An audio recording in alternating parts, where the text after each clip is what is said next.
தமிழ் திரையுலகில் முன்னணி நட்சத்திரங்களாக வலம் வருபவர்கள் ரஜினிகாந்த், கமல்ஹாசன். கிட்டத்தட்ட 50 ஆண்டுகளாக பயணித்து வரும் இவர்களின் நட்பை பற்றி சொல்லி தெரிய வேண்டிய அவசியம் இல்லை. நடிகர், இயக்குனர், தயாரிப்பாளர் என சினிமாவில் உள்ள அனைத்து விஷயங்களிலும் சாதனை படைத்த கமல்ஹாசன் கடந்த 2018ஆம் ஆண்டு அரசியலில் களமிறங்கினார். 2021 தமிழக தேர்தலில் போட்டியிட்டார்.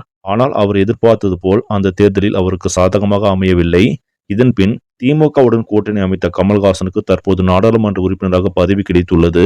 இதற்காக திரையுலக நட்சத்திரங்களும் அரசியல்வாதிகள் பலரும் தங்களது வாழ்த்துக்களை கமலுக்கு தெரிவித்து வருகின்றனர்.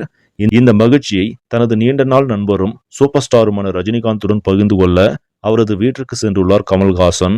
அங்கு எடுத்துக்கொண்ட புகைப்படத்தை தனது எக்ஸ் தளத்தில் வெளியிட்டு, என்னுடைய புதிய பயணத்தை என் நண்பர் ரஜினியுடன் பகிர்ந்து கொண்டேன், நான் மகிழ்ச்சி அடைகிறேன் என பதிவு செய்துள்ளார். இந்த புகைப்படங்கள் தற்போது கமல்ஹாசன் மற்றும் ரஜினி ரசிகர்களுக்கு உற்சாகத்தை கொடுத்திருக்கிறது. சரி, இந்த செய்தி உங்களுக்கு பிடிச்சிருந்தா லைக் பண்ணுங்க, ஷேர் பண்ணுங்க, மறக்காம இந்த சேனலை சப்ஸ்கிரைப் பண்ணுங்க. நன்றி.